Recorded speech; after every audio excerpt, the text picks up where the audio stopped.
Salut à tous, bienvenue sur Auto Hebdo une nouvelle fois par un très joli lundi comme vous le voyez ici. On est de retour, alors quand je vous dis lundi évidemment ce sera un petit peu plus tard quand on publiera la vidéo, mais comme ça vous savez un petit peu les secrets de tournage, les enjeux de ce Grand Prix de Bahreïn mon cher Cyprien. Déjà comment ça va ? Bah ça va, puisque comme tu viens de révéler la mèche, on est au lendemain du Grand Prix du Japon, donc on a vu une course qui était ce qu'elle était, mais qui était intéressante en tout cas, et on a déjà hâte d'être à Bahreïn dans très peu de jours au moment où vous verrez cette vidéo. Oui clairement en fait ça nous permet aussi de faire un petit disclaimer s'il se passe des choses dont on ne parle pas, c'est aussi parce qu'on ne peut pas non plus avoir ce don d'ubiquité tout de suite et de savoir ce qui va se passer dans les prochains jours. Mais ce qui va être intéressant Cyprien sur ce Grand Prix de Bahreïn, c'est qu'on va revenir sur le lieu des essais hivernaux. Mais plus tard que d'habitude. En général, il n'y a qu'une semaine qui se dispute entre les deux moments. Mais ici, il y a eu les essais en février. On revient au mois d'avril. Est-ce que les enseignements qu'on a tirés en essais hivernaux seront les mêmes ici pour ce Grand Prix de Bahreïn ? Ah bah, je pense qu'on va voir des choses similaires. Alors après les essais hivernaux, on sait que c'est toujours très particulier, puisqu'on n'est pas vraiment au sein des équipes. On ne sait pas qui roule avec combien de litres d'essence, qui est sur quel programme, tout ça. Et puis d'ailleurs, on l'a tout de suite vu en Australie, hein, puisque bon. C'était pas pareil du tout, clairement. Voilà, même si c'est des tracés très différents, certes, les hiérarchies auraient été semblables. Je rappelle que c'est quand même Carlos Sainz qui avait fait le meilleur temps. On n'a pas vu Carlos Sainz remporter le Grand Prix d'Australie, sauf erreur de ma part. Ça, c'était l'an dernier. Donc non, je pense qu'on va avoir une hiérarchie qui, pour le coup, sera forcément différente, mais on verra aussi certaines choses, je pense, en commun. On avait déjà vu les McLaren très fortes. Oui. On avait vu les Ferrari, qui étaient plutôt pas mal. Et les Williams, donc, comme on disait. Donc, est-ce que Williams va pouvoir confirmer ça ? Ils sont plutôt bons depuis le début de saison. Pas au niveau où ils étaient à Bahreïn, mais là, du coup, ça va être intéressant. Surtout pour Sainz, puisque lui, c'est pas trop ça. Hein. Ouais, c'est ça. C'est un début de saison compliqué pour lui. Est-ce que tu penses que Ferrari, par contre, va pouvoir remonter la pente ? Alors, on a vu Charles Leclerc finir 4ème du Grand Prix. Un 4ème un peu bougon, alors que, bon, voilà, il est meilleur des autres, entre guillemets. Lewis Hamilton, lui, c'est pas trop ça, mais il explique que sa voiture a peut-être des petites différences avec celle de Leclerc. En tout cas, ils n'ont pas le même feeling, donc peut-être que des évolutions vont pouvoir l'aider aussi. Ouais, alors Hamilton, il faisait ça, on s'en souvient aussi hein, chez Mercedes avec Russell, il s'était un peu sacrifié pour essayer de développer la voiture en testant des pièces et du coup en ayant des performances un peu moins bonnes. Là, je suis pas sûr que ce soit ça parce que bon, il avait l'air de le reprocher à demi-mot à Ferrari, même si pour le moment il est encore dans le politiquement correct. Après, en termes de performance, ouais, bah, Leclerc, il est bougon, mais il a de quoi parce que oui, il est quatrième. Enfin, quatrième, c'est pas la place que doit viser Ferrari. Il y a 16 secondes en plus, hein, donc loin. Ouais, c'est ça. C'est qu'en plus, il est quatrième, mais il est quand même vraiment loin du compte. Et puis en début d'année, il avait dit, Leclerc, que si Ferrari remportait aucun des deux titres, ce serait un échec cette année. Ça commence mal. Ça commence vraiment très mal. Ça commence très très mal. Le classement des constructeurs, on sait que ça peut aller vite, mais ils sont quand même déjà très loin. Et oui, en effet, il va falloir qu'à Bahreïn, ils remontent la pente. Hein. En 2022, ils avaient fait un doublé là-bas un peu inespéré en début de saison.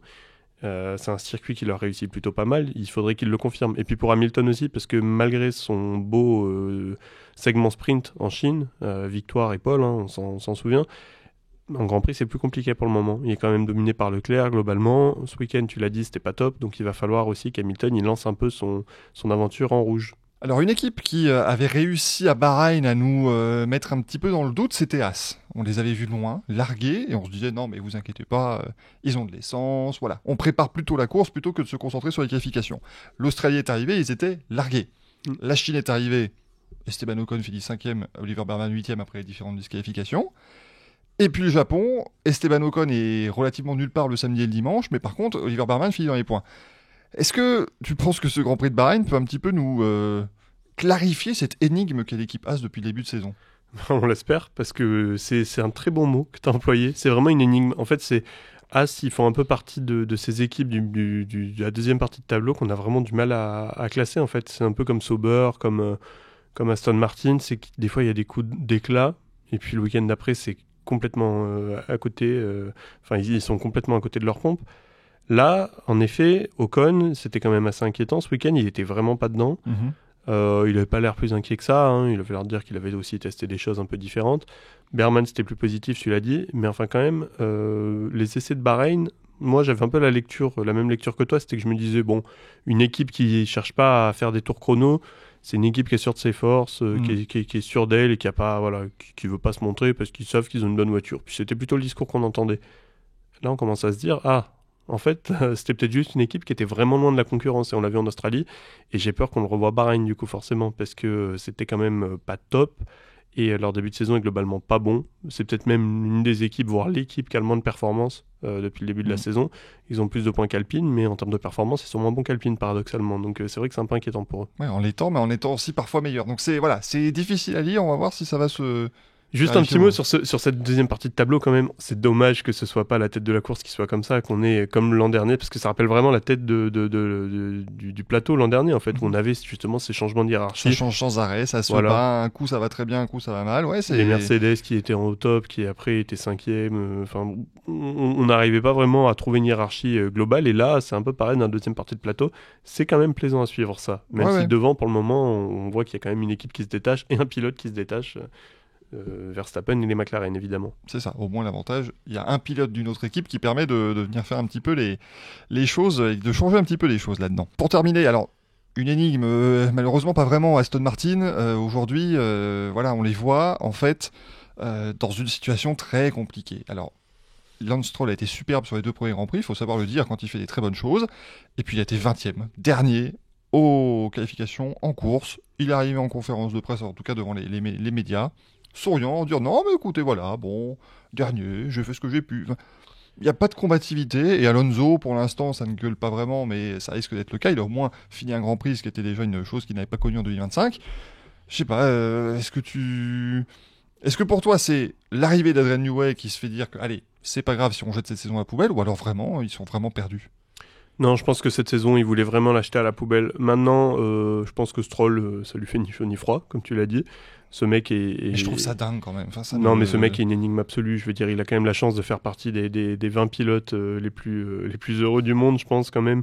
On le voit, hein, même ceux qui roulent dans des petites équipes et qui se battent pour les 15e, 16e places, quand ils partent, ils sont dégoûtés, ils ont déjà envie de revenir. Hein.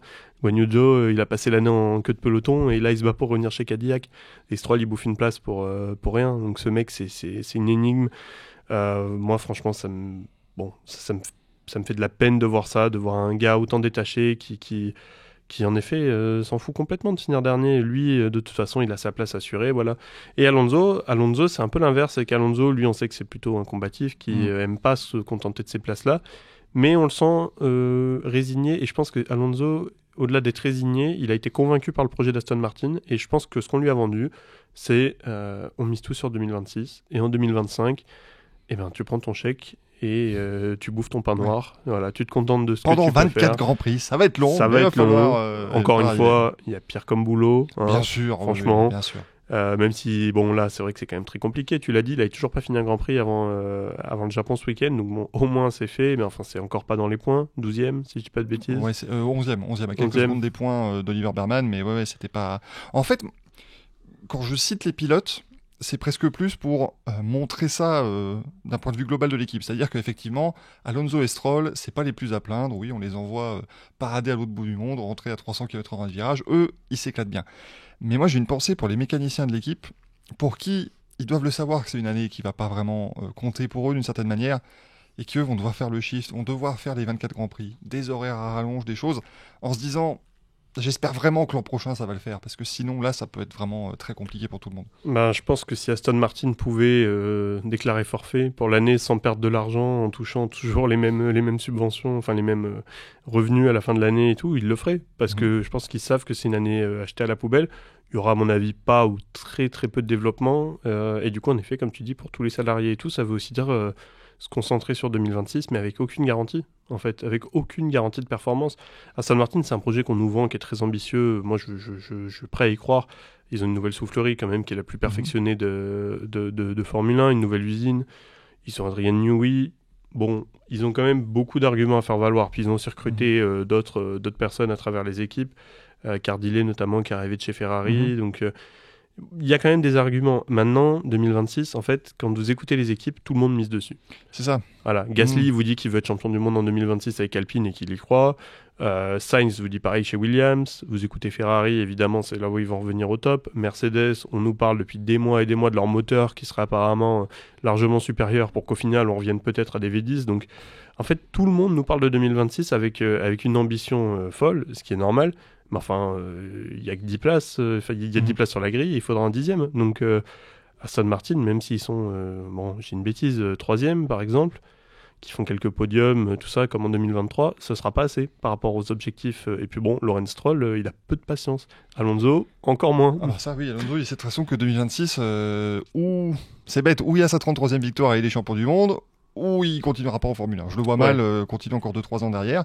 Mais ouais, c'est cette affaire en fait où tout le monde ne parle que de 2026, mais enfin dans les équipes, les seuls qui travaillent sur 2026, ils sont très nombreux certes, mais c'est les ingénieurs, c'est les concepteurs. Mais aujourd'hui, un mécanicien ne peut pas travailler sur une voiture qui n'existe pas. Les gens, même je parle des gens de la com, les gens des services financiers, tous ces gens-là, 2025 est quand même leur cœur de métier. Et aujourd'hui, c'est ce qui les intéresse eux. Et c'est vrai que ça doit pas être simple, je pense, mais ça c'est un débat qu'on peut avoir beaucoup plus longuement, bien sûr, mais ça doit pas être simple d'être dans cette perspective de se dire, ok, tout le monde est tourné vers 2026, mais moi aujourd'hui, mon boulot, il se passe en 2025.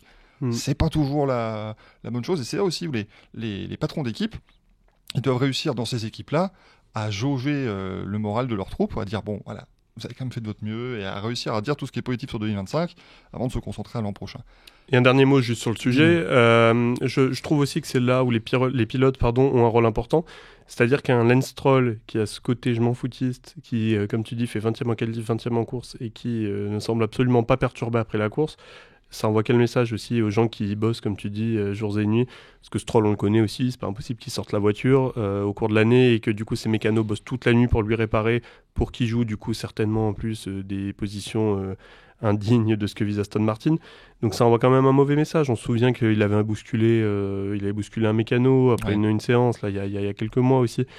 Moi, j'aime pas voir ça. Voilà, c'est là où justement un pilote comme Alonso, il doit avoir ce rôle de leader, il doit porter l'équipe et leur dire allez les gars, on est ensemble dans la galère, mais on a des lendemains meilleurs qui arrivent et j'espère qu'il le fera en tout cas parce que Stroll, c'est une calamité pour la Formule 1, ce pilote. Nous, rassurez-vous, on ne se concentre pas sur 2026 tout de suite, on sera au rendez-vous du Grand Prix de Bahreïn avec des horaires un petit peu plus sympathiques pour les Européens, évidemment. Il y aura toujours des gens qui seront lésés par les horaires des différentes séances. Ce sera à 18h en qualification samedi, 17h le Grand Prix dimanche. Les autres séances, évidemment, vous aurez des comptes rendus et toutes les réactions sur autohebdo.fr.